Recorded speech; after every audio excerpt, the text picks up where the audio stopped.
नमो तस्सा भगवतो अरहतो। नमो बुद्धाय। मैं आरपी सिंह आप सभी का हार्दिक स्वागत करता हूं हमारे एक विशेष कार्यक्रम धम्मदीप में, जिसमें हम रोजाना चर्चा करते हैं पाली सूत्रों पर आधारित तथागत बुद्ध की जीवनी पर। तो साथियों, कल के भाग में हमने चर्चा की थी अनाथ पिंडक द्वारा तथागत बुद्ध से भेंट की और उनके द्वारा तथागत बुद्ध एवं संघ को दिए गए दान जेतवन विहार के विषय में। इस श्रृंखला को आगे बढ़ाते हुए आज हम चर्चा करेंगे तथागत बुद्ध द्वारा भिक्षुणी संघ की स्थापना के विषय में।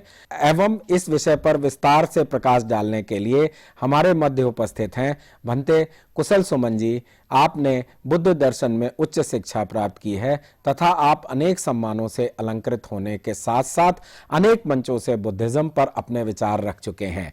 तो हम स्वागत करते हैं भंते कुशल सुमन जी का। बंदामी भंते जी, आपका बहुत बहुत स्वागत है इस कार्यक्रम में।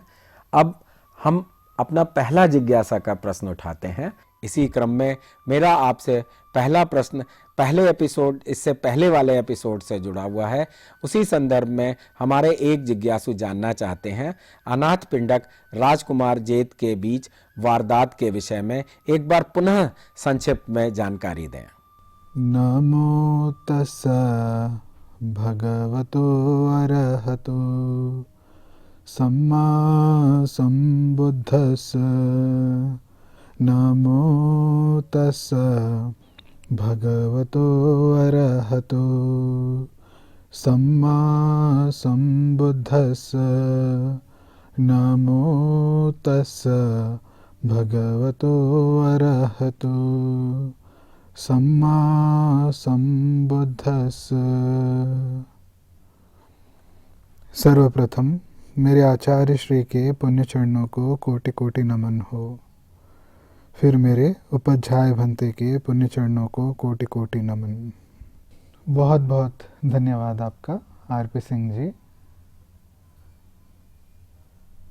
हमारे एक जिज्ञासु हैं जो जानना चाहते हैं अनाथ पिंडक और राजकुमार जेत के बीच में जो वारदात हुई थी वो घटना क्या है।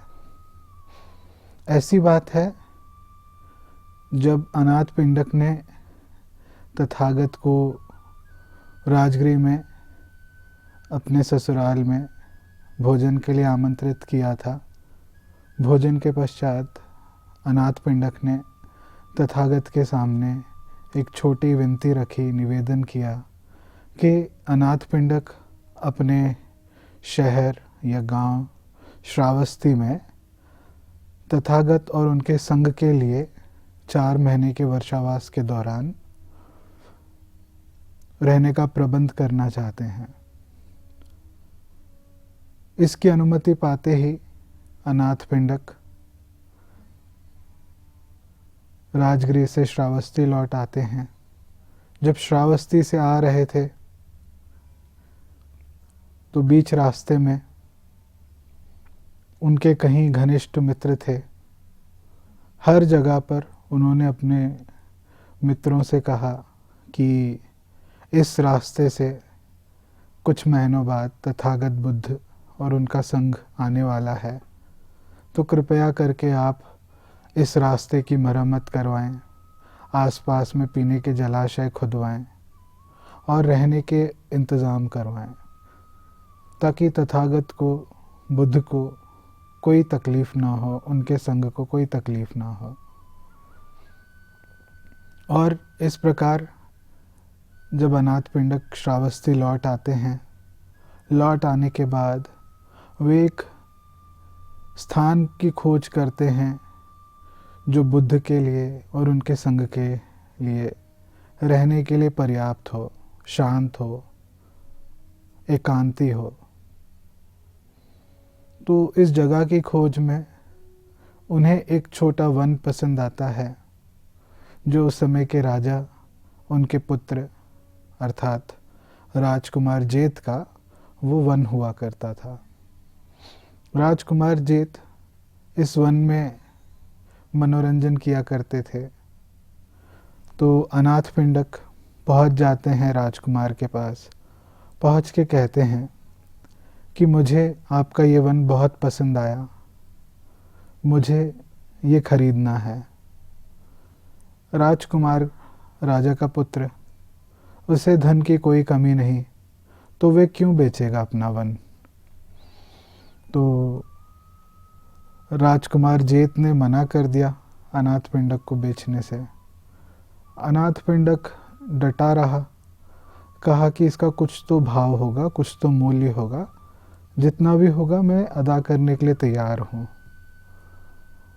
और फिर नाराज़ होते हुए राजकुमार ने कहा, ठीक है, जितनी भी तुम ज़मीन पर सोना बिछा पाओ वो सारी उतनी की ज़मीन तुम्हारी। तो अनाथपिंडक कहता है, ठीक है, डन। तो जेतवन हैरान हो जाता है, राजा जेत हैरान हो जाता है।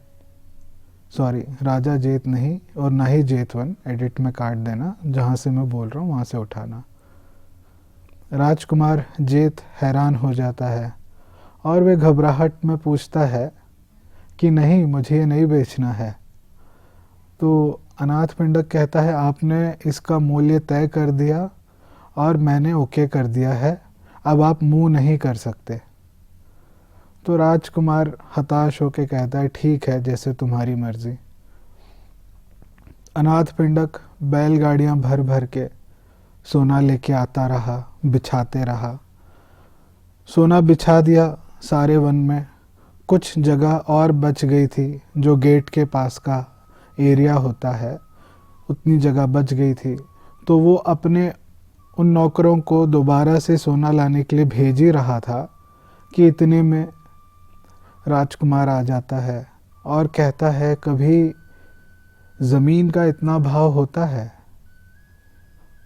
तो वे कहते हैं, अनाथपिंडक इसके उत्तर देते हुए कहते हैं, आपको नहीं पता, ये जो ज़मीन मैं आपसे ले रहा हूँ, यहाँ पर बुद्ध आने वाले हैं अपने संग के साथ। अगर कोई एक व्यक्ति भी श्रावस्ती से बुद्ध की देशना सुनकर, प्रवचन सुनकर, अगर वे अरहंत बन सकता है, तो मेरे धन का क्या मूल्य उसके सामने। तो इतनी बड़ी बात सुनकर राजकुमार जेत वो कहता है, बची कुची जो ज़मीन है ये मेरे तरफ से आप रख लें, मैं आपको ये भेंट करता हूँ और इस पे आप सोना ना बिछाएं। अनाथपिंडक भी खुश होता है, उसे लगता है कि राजा का पुत्र है, काफ़ी लोगों में इसकी पहचान है, अगर ऐसा व्यक्ति बुद्ध की शरण आएगा तो ज़रूर राज्य का भी भला होगा। तो अनाथपिंडक स्वीकार कर लेता ये भेंट। अब ज़ोरों से काम शुरू हो जाता है। अनाथपिंडक ने यहाँ पे एक विहार खड़ा कर दिया, बुद्ध के लिए, संघ के लिए रहने की प्रबंध कर दी। इस विहार में कमरे बनवा दिए, हॉल बनवा दिया, बाथरूम बनवा दिए, छत लगवा दी, सारा काम करवा दिया और इसका नाम रखा गया अनाथपिंडक और जेत का विहार। यहाँ पर बुद्ध ने आके अपना समय बिताया। तो कुछ समय बाद बुद्ध अपने भिक्षु के संग के साथ राजगृह से श्रावस्ती पहुँचते हैं। श्रावस्ती पहुँचकर इस विहार में रुकते हैं। अगले दिन अनाथपिंडक बुद्ध को और उनके संग को भोजन पर बुलाता है। भोजन पर बुलाने के बाद भोजन जब खत्म हो जाता है तथागत बुद्ध का और संग का, तब वह उनसे आग्रह करता है कि ये जो विहार है इसके विषय में मुझे क्या करना चाहिए। तो बुद्ध कहते हैं, ये जो तुम विहार है, चारों दिशाओं में रह रहे संग, अतीत के, वर्तमान के और भविष्य के रह रहे जितने भी संग हैं, उनके नाम से, उनका संकल्प करते हुए तुम इसे दान करो, ये तुम्हारे लिए हितकारी होगा। तो ये थी एक छोटी सी वारदात अनाथपिंडक और राजकुमार जेत की। बंते जी, आपका बहुत बहुत धन्यवाद। अब हम एक बार अपने मूल प्रश्न पे आते हैं, जो है कि तथागत बुद्ध द्वारा भिक्षुणी संघ की स्थापना के विषय में विस्तार से हमारे दर्शकों का मार्गदर्शन करें। धन्यवाद आपका आरपी सिंह जी। दर्शकों, आज हम चर्चा करने जा रहे हैं तथागत बुद्ध द्वारा भिक्षुणी संघ के स्थापना के विषय में। उससे पहले मैं आपको बताना चाहूँगा कि तथागत बुद्ध ने अपना पहला वर्षावास बनारस में किया, उसके बाद दूसरा वर्षावास, तीसरा वर्षावास राजगीर के वेलुवन में किया, चौथा वर्षावास तथागत बुद्ध ने जेतवन आराम में किया और पांचवा वर्षावास वैशाली में किया। तो सूत्रों के अनुसार ये जो चौथा वर्षावास है उसके दौरान एक बहुत प्यारी घटना होती है नंद के साथ। नंद महाप्रजापति गौतमी के पुत्र थे और इसकी कहानी मैंने आप लोगों को पिछले एपिसोड में बताई थी। अब ये जो पांचवा वर्षावास हो जाता है वैशाली में, इसके बाद कुछ घटनाएं घटती हैं, जैसे कि राजा शुद्धोदन, इनका निधन हो जाता है, वे अरहंत बन जाते हैं। अरहंत की अवस्था में उनका निर्वाण होता है, परिनिर्वाण होता है। इसके बाद ये जब घटना घट जाती है, तथागत अपने रिश्तेदारों से मिलने कपिलवस्तु जाते हैं। कपिलवस्तु जाकर निग्रोध पार्क में रुकते हैं, जहाँ पे वे रुके हुए थे। तथागत जहाँ ठहरे हुए थे, वहाँ पर उनकी माता महाप्रजापति गौतमी तथागत से मिलने आती है। आकर आग्रह करती हैं, तथागत औरतों को भी संघ में शामिल होने का अवसर प्राप्त हो, औरतों को भी भिक्षुणी बनने का अवसर प्राप्त हो। महाप्रजापति गौतमी की यह बात सुनकर तथागत ने कहा, यह संभव नहीं है, ये संभव नहीं है। और ये बात दोबारा रिपीट की जाती है महाप्रजापति गौतमी द्वारा। वे चाहती हैं कि औरतों को भी मौका मिले कि वे भिक्षुणी बन पाएं, निर्वाण के मार्ग पर चलें, अरहंत बने। दूसरी बार भी ये आग्रह करने पर तथागत ने मना किया, तीसरी बार भी मना किया। इस वारदात के बाद महाप्रजापति गौतमी हताश हो जाती हैं, दुखी हो जाती हैं और तथागत को नमन कर कर, आदरपूर्वक नमन कर कर वहाँ से चले जाती हैं। तथागत को जब तक कपिलवस्तु में रहना था वे तब तक रहे। उसकी बाद तथागत वैशाली की ओर बढ़ के आते हैं। दर्शकों को मैं बता दूं, कपिलवस्तु आज का जो नेपाल है वहाँ पे स्थित है और वैशाली बिहार में है। तो इस यात्रा के दौरान बहुत छोटी छोटी और घटनाएं घटती हैं, मगर हम हमारे विषय पर टिके रहेंगे। आज का जो विषय है उस पर टिके रहेंगे। तो तथागत जब वैशाली लौट कर आ जाते हैं, वहाँ पर आने के बाद इस दौरान महाप्रजापति गौतमी अपने केशों को काट देती हैं, बालों को काट देती हैं और पीले वस्त्र धारण कर लेती हैं। और इसी प्रकार उनके साथ और भी कई सारी महिलाएं, वे भी अपने केश काट देती हैं, पीले वस्त्र धारण कर लेती हैं। नंगे पैर कपिलवस्तु अर्थात नेपाल से बिहार तक पैदल आती हैं। पैरों में छाले होते हैं, खून बह रहा होता है और वैशाली में जहाँ पर तथागत बुद्ध विराजमान थे, वहाँ पर उनके कुटिया के बाहर जाकर बरामदे के बाहर खड़ी हो जाती हैं। उनकी आंखों से आंसू बह रहे हैं, चेहरे पे काफ़ी ज़्यादा दुख है।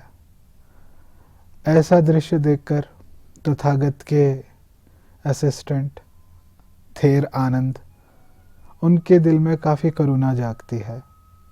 वे पूछते हैं, माता आपकी दशा इस प्रकार क्यों है? तो माता महाप्रजापति ने बता दिया, ये वारदात हुई थी पिछली बार जब मैं तथागत से मिली थी कपिलवस्तु में।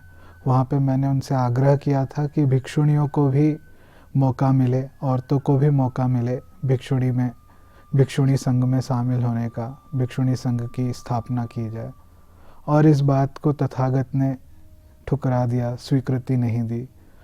तो मैं दोबारा आई हूँ और जब तक मेरी आग्रह पूरी नहीं होगी मैं यहाँ से नहीं जाऊँगी। तो आनंद कहते हैं, ठीक है, आप कुछ समय इंतज़ार करें, मैं जाके तथागत से बात कर कर आता हूँ। तो आनंद जाते हैं, तथागत से मिलकर कहते हैं, तथागत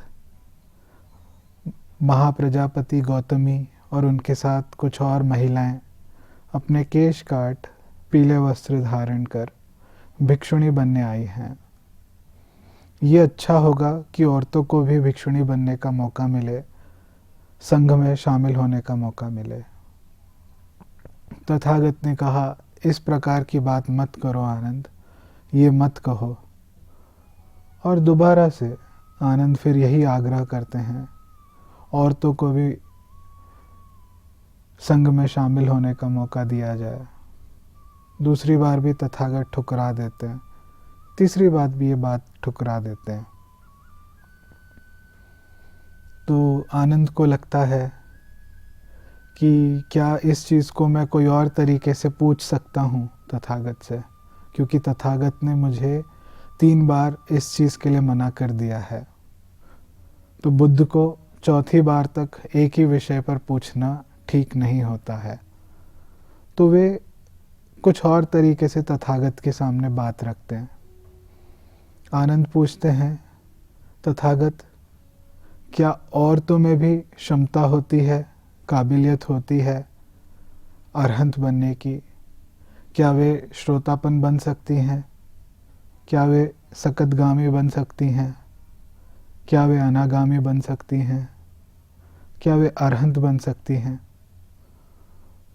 तो तथागत ने जवाब दिया, हाँ बिल्कुल बन सकती हैं। तो इसी को ही आधार लेते हुए आनंद ने तथागत के सामने निवेदन किया, देखें महाप्रजापति गौतमी, जब आप छोटे थे आपकी माता का देहांत हो गया था, इन्होंने कितने प्यार से आपको बड़ा किया, आपकी परवरिश की। अब वे चाहती हैं भिक्षुणी बनना, आप उन्हें भिक्षुणी बना दें, भिक्षुणी संघ की स्थापना कर दें। तो तथागत कहते हैं, ठीक है आनंद, अगर ऐसी बात है तो महाप्रजापति गौतमी अगर ये 8 बातों को स्वीकार करें तो वे भिक्षुणी बन सकती हैं। ये 8 बातें क्या हैं? ये 8 बातों को तथागत ने गुरु धर्म के नाम से संबोधित किया। तो कहा, ये जो 8 गुरु धर्म हैं, इनको अगर महाप्रजापति गौतमी स्वीकार करती हैं तो वे भिक्षुणी बन सकती हैं। तो सबसे पहली बात, कोई भिक्षुणी चाहे वो 100 बरस तक भिक्षुणी बन के रही हो, अगर उसके सामने कोई 1 दिवसीय भिक्षु भी आ जाए, मान लेते हैं कोई आज पहली बार कोई पुरुष भिक्षु बना है, तो उसे भी उस भिक्षुणी को उठ के नमन करना होगा, उसकी वंदना करनी होगी। फिर दूसरी बात, किसी भी भिक्षुणी को या एक भिक्षुणी को अपना वर्षावास का जो समय होता है 3 महीने या अथवा 4 महीने का, उसे वे जहाँ पर भिक्षु ना हो उस जगह पर रह के नहीं बिताना चाहिए। ये ज़रूरी है कि जहाँ वो वर्षावास बिता रही है आसपास में भिक्षु रहें। ये हुई दूसरी बात। तीसरी बात, हर महीने की जो अमावस्या होती है और पूर्णिमा होती है, हर 14 दिन पर एक भिक्षुणी को भिक्षुओं के समक्ष जाना होगा और उसे 2 बातों का आग्रह करना होगा। उसे सबसे पहले जानना होगा कि इस महीने किन किन तारीख पर उपोषित रखा जा सकता है, और दूसरा उसे हर कुछ समय या हर कुछ दिनों बाद भिक्षुओं के पास धर्म देशना लेने के लिए जाना होगा। ये हो गई तीसरी बात। चौथी, एक भिक्षुणी जब वे अपने 4 महीने का वर्षावास समाप्त कर ले, उसके बाद उसको पावरना के लिए भिक्षु संघ के समक्ष जाना होगा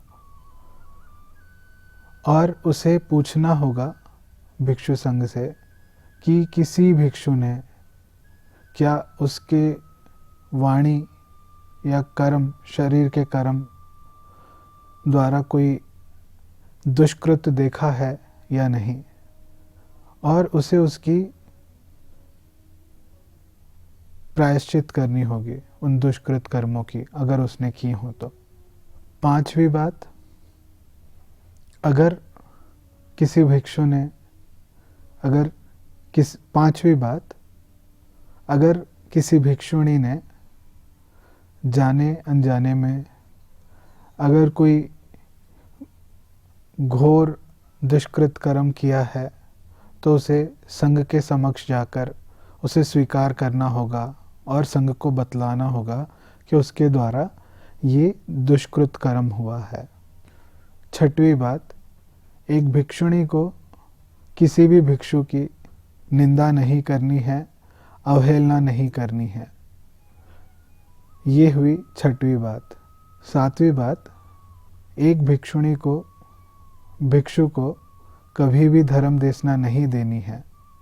एक भिक्षुणी किसी भी परिस्थिति में किसी भी भिक्षु को धर्म देशना नहीं दे सकती। भिक्षु चाहे तो भिक्षुणी को धर्म देशना दे सकता है। ये 7वीं बात। और 8वीं बात, अगर कोई श्रामणेरी हो जो भिक्षुणी बनना चाहती हो तो उसे ये ऊपर के बतलाए गए 7 विषयों का निरंतर 2 साल अभ्यास करना होगा। तो ये जो कुल मिला के 8 बातें हुई, इनको कहा गया 8 गुरु धर्म। तो तथागत ने कहा आनंद से, अगर महाप्रजापति गौतमी इन 8 बातों को स्वीकार करती हैं तो वे चाहे तो, अगर वे स्वीकार करती हैं तो वे चाहे तो भिक्षुणी बन सकती हैं। ये 8 बातों को आनंद ने तथागत से सीख लिया और महाप्रजापति गौतमी के समक्ष जाते हैं। उनके पास जाकर कहते हैं, तथागत बुद्ध का ये आदेश है कि 8 गुरु धर्म अगर आप स्वीकार करती हैं तो आप भिक्षुणी बन सकती हैं। और आनंद ने महाप्रजापति गौतमी से एक एक करके 8 गुरु धर्मों की देशना उनको सुना दी। सुनाने के बाद महाप्रजापति गौतमी इस प्रकार कहती हैं, जैसे कोई एक युवक हो या युवती हो, वो फूल से बने माला को किस प्रकार स्वीकार करता है, जिस प्रकार स्वीकार करती है, उसी प्रकार मैं ये 8 गुरु धर्मों को स्वीकार करती हूँ और तथागत बुद्ध के दिए हुए आदेश अनुसार अपनी आखिरी सांसों तक इसका मैं पालन करूँगी। तो ये जब वारदात हो गई तो आनंद ने तथागत के पास लौट के कहा कि महाप्रजापति गौतमी ने ये 8 गुरु धर्म स्वीकार कर लिए हैं और आज से वे भिक्षुणी बन चुकी हैं। ये घटना हो जाती है। इस घटना के बाद, वारदात के बाद, महाप्रजापति गौतमी के साथ जो अन्य और महिलाएं आई हुई थी भिक्षुणी बनने, उनके विषय में महाप्रजापति गौतमी आनंद से कहती हैं कि इन महिलाओं को फिर आप कैसे भिक्षुणी बनाएंगे, क्योंकि ये जो 8 गुरु धर्म थे ये तो सिर्फ महाप्रजापति गौतमी के विषय में ही सीमित थे, तो बाकी की महिलाओं को किस प्रकार से भिक्षुणी बनाया जाएगा। तो आनंद दोबारा से जाते हैं तथागत के पास और तथागत के पास जाकर ये विषय को बतला देते हैं। तथागत प्रत्युत्तर में कहते हैं बाकी की महिलाओं को, जो अन्य भिक्षु हैं, वे स्वयं भिक्षुणी बनाएंगे। तो बाकी की महिलाएं भी भिक्षुणी बन गई। यहाँ पर भिक्षुणी संघ की स्थापना हो जाती है। अब वे भिक्षुणियाँ कुछ समय बाद आनंद के पास जाती हैं और कहती हैं, आपने हम महिलाओं को जिस प्रकार से भिक्षुणी बनाया उस प्रकार से महाप्रजापति गौतमी नहीं बनी। तो इस संदर्भ में हम कैसे समझें महाप्रजापति गौतमी की भिक्षुणी की विधि जो थी उसको हम कैसे समझें। तो आनंद फिर तथागत के पास जाते हैं और ये सारी बात उनके समक्ष रख देते हैं। तथागत दोहराते हुए कहते हैं कि जो मैंने 8 गुरु धर्म महाप्रजापति गौतमी को कहे थे और उन्होंने जो स्वीकार किए, वो अपने आप में ही उनके लिए भिक्षुणी बनने की विधि थी। वे पूरी तरीके से विधि और विधान के अनुसार भिक्षुणी बनी है। उनकी भिक्षुणी होने की स्वीकृति मैं देता हूँ। और इस वारदात के बाद और एक बार ऐसे होता है, महाप्रजापति गौतमी बुद्ध के पास जाती हैं और एक छोटा सा निवेदन रखती हैं उनके सामने। कहती हैं कि ऐसे क्यों ना हो कि कोई भिक्षुणी हो या भिक्षु हो, अगर किसी से पहले वो बना है भिक्षुणी या भिक्षु, तो उसे जो बाद में भिक्षु या भिक्षुणी बन रही है उसे वे नमन करे। तो इस बात को तथागत ठुकरा देते हैं। कहते हैं कि भिक्षु कोई पहले बने या बाद में बने, वो कभी भिक्षुणी को नमन नहीं करेगा। तो ये थी भिक्षुणी संघ की स्थापना और उससे जुड़ी कुछ घटनाओं के बारे में। बाकी की चर्चा हम अगले एपिसोड में करेंगे। बंते जी, आपका बहुत बहुत धन्यवाद हमारे दर्शकों को इस महत्वपूर्ण जानकारी देने के लिए। भवतु सब्बमंगलम, भवतु सब्बमंगलम, भवतु सब्बमंगलम। सबका भला हो, सबका मंगल हो, सबका कल्याण हो। सुखी हो, सुखी हो, सुखी हो। साथियों, आज के प्रोग्राम में बस इतना ही। अब समय हो चुका है आज के प्रोग्राम के विश्राम होने का, लेकिन उसके पहले आपको बताते चलें कि आपके मन में भी जो जिज्ञासाएं हों या प्रश्न हों वह इस प्रोग्राम में आप पूछ सकते हैं। इसके लिए हमारा व्हाट्सएप नंबर है 9639010109 पर आप अपना प्रश्न पूछ सकते हैं, या हमारी ईमेल आईडी है subhartibuddha@gmail.com पर हमें उसमें भी आप अपने प्रश्न भेज सकते हैं। तो मुझे उम्मीद है कि आप अपनी जिज्ञासाओं को दबाएंगे नहीं और हमारे इस प्रोग्राम का हिस्सा बन अपनी जिज्ञासाओं को शांत करेंगे।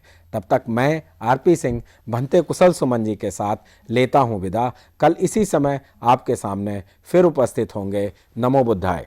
नमो तस्सा भगवतो अरहतो